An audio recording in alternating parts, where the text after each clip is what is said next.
Bechtel is a privately owned engineering and construction company since 1898. The first mega project that we did was the Hugo Dam. Later we've done projects such as the tunnel under the English Channel and the big Hong Kong airport.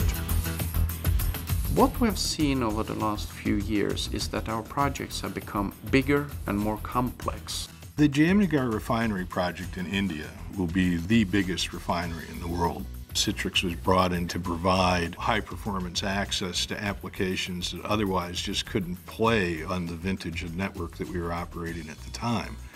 And so connecting all these various offices around the world so that they could do this around-the-clock engineering, tie the people in, get back to the central applications, Citrix was key. This is what's required of us as an IT organization and an IT infrastructure to be able to deliver that agility so we can put these projects over the goal line.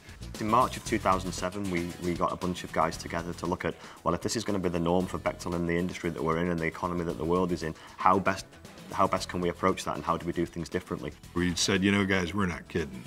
We are going to change fundamentally the way we do computing for this company and the way we deliver on top of that IT services to the projects.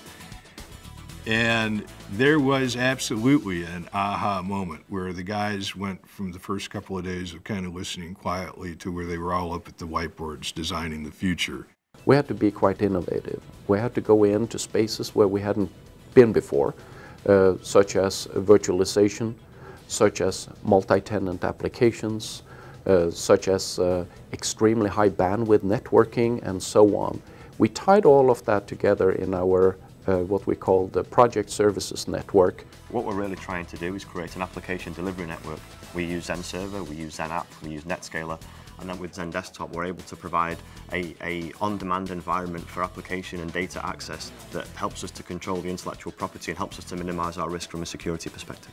All the support for those applications could be done out of the country and other offices around the world. Some of these are very hostile environments. Anything that you can do to keep people away from where the action is, you're keeping people safe. We've gone from a number of data centers around the world to 3 target data centers, highly virtualized, highly connected data centers that really are the key to the project services network. We've been able to leverage technologies from Citrix, such as Zen Server and Zen App from the Citrix Delivery Center, to take these 7 racks into what you see here, which is a half-height single rack. So the equivalent computing power from 7 racks now comes into this, giving us great efficiencies and rapid deployment. We can even scale down to this model, put it into a ruggedized format like this, send it to any job site or location in the world, simply plug it into the power, connect up the satellite, and we have access to project resources. The project services network is going to give the company a capability like we've never had to execute worldwide on the biggest projects that we do. It's a year later now and we're alive. The data centers are up, the major pieces of the network are in, the Citrix components, both on the front end and the back end are being deployed, and we have projects up live on it. It's pretty cool, actually.